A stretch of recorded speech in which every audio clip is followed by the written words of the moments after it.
ছোটবেলায় রমার মা বাবা দুজনেই মারা যায়। তারপর থেকে রমা তার দিদার সাথে মামা বাড়িতেই থাকত। একদিন রমা বন থেকে কিছু জ্বালানি সংগ্রহ করে বাড়িতে আসে।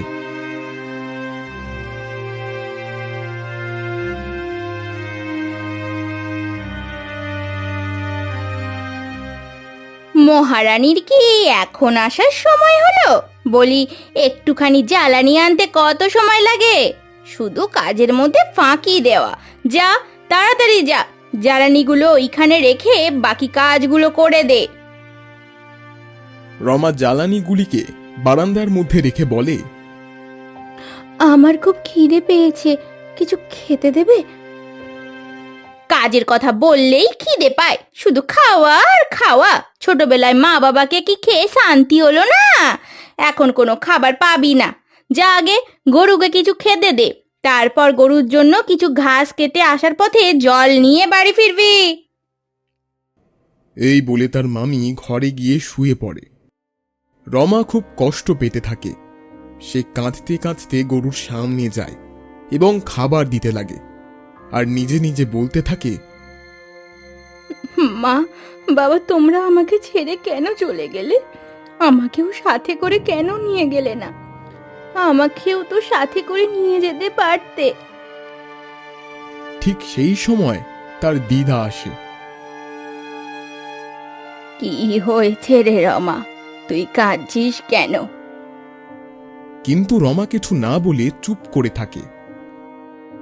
বুঝেছি বুঝেছি, আজও তোর মামি তোকে বকাবকি করেছে, কিচ্ছু খেতে দেয়নি। তুই এখানে একটু বস, আমি এখনই আসছি।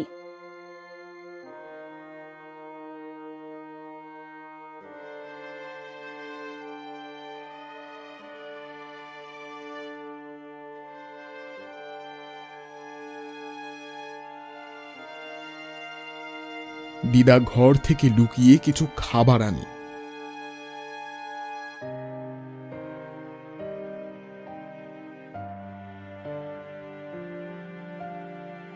এই নে, খেয়ে নে।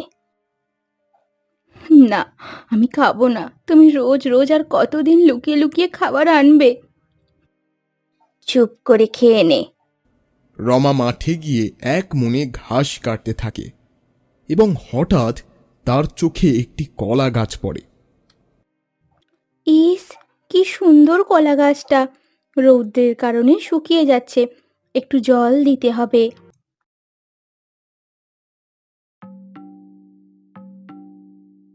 হ্যাঁ, তুমি ঠিকই বলেছ। আমাকে একটু জল দিয়ে সাহায্য করো। এই রাস্তা দিয়ে কতই লোকজন যায়, কিন্তু আমার কথায় কেউ ভাবে না। তুমি একমাত্র আমার কথা চিন্তা করলে। রমা অবাক হয়ে যায়।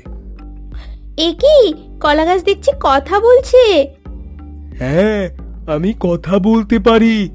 আমি কোনো সাধারণ কলা গাছ নই।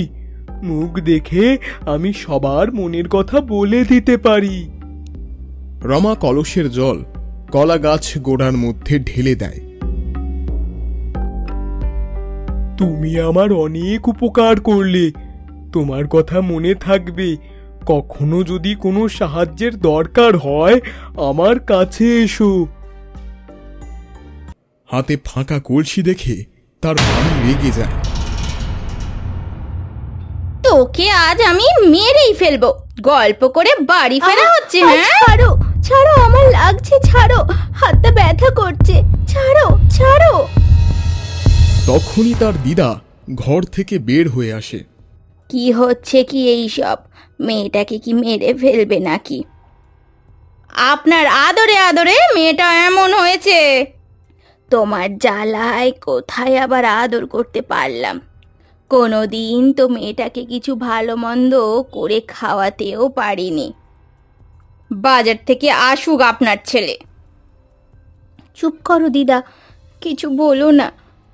হেরাই তো আমাকে চুপ করিয়ে রেখেছে। রমাকে তার দিদা ঘরে নিয়ে যায়।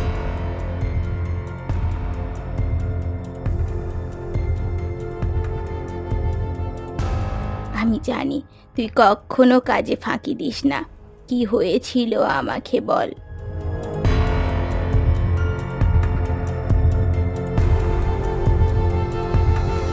এবার বুঝেছি। তবে গাছটার প্রাণ বাঁচিয়ে তুই ভালো কাজ করেছিস। অন্যদিকে রাজার রাজ্যে রানী বেশ কয়েকদিন থেকে খুব অসুস্থ ছিলেন। অনেক বৈদ্য কবিরাজ তাকে সুস্থ করতে পারছিল না। রাজা খুব চিন্তায় পড়ে যায়।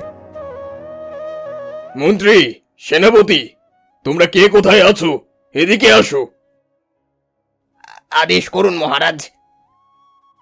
সব রাজ্যে ঘোষণা করে দাও, আমার রানীকে যে সুস্থ করে তুলতে পারবে তাকে আমি অনেক পুরস্কার দেব। আমি এক্ষুনি লোক পাঠিয়ে দিচ্ছি। শোনো শোনো শোনো, রাজার এক বিশেষ বার্তা। যে আমাদের রানীমাকে সুস্থ করতে পারবে, রাজা মশাই তাকে অনেক অনেক পুরস্কার দিবেন। শোনো শোনো শোনো। এই কথা রমার মামি এবং তার দিদা শুনতে পায়। খবরটা শুনেছ? বল্লভপুর রাজ্যের মহারানী খুব অসুস্থ। তাকে যে সুস্থ করতে পারবে, মহারাজ তাকে অনেক পুরস্কার দেবেন। হ্যাঁ, শুনেছি, কিন্তু কি করলে সুস্থ হবে তা তো আমরা জানি না। হ্যাঁ গো হ্যাঁ, তাই বলছিলাম তুমি কাল সকাল সকাল ওই সাধু বাবার কাছে যেও, যে জঙ্গলের মধ্যে বসে সব সময় ধ্যান করেন। হ্যাঁ, তুমি ঠিকই বলেছ। সাধু বাবা হয়তো কোনো উপায় বলতে পারবে। পরের দিন সকালবেলা অয়ন সেই সাধু বাবার কাছে পৌঁছায় এবং দেখে সাধু বাবা তখন ধ্যানমগ্ন অবস্থায় ছিলেন। সে ডাকতে লাগলেন, সাধু বাবা, আমি এক উপায় জানতে আপনার কাছে এসেছি। দয়া করে বলুন, কিভাবে রানীমাকে সুস্থ করা যাবে। তখন সাধু বাবা চোখ খোলেন এবং বলেন, তবে শোন, যে কলা গাছ কথা বলতে পারে, সেই কলা গাছের ফুল একমাত্র রানীকে সুস্থ করে তুলতে পারবে। এই কথা বলেই সাধু বাবা উধাও হয়ে যায়। অয়ন বাড়ি ফিরে সব কিছু তার স্ত্রীকে জানায়। এমন কলা গাছ কখনো আবার হয় নাকি? কি জানি, আমিও তো তাই ভাবছি। সাধু বাবা আমাদের আবার ঠকালো না তো?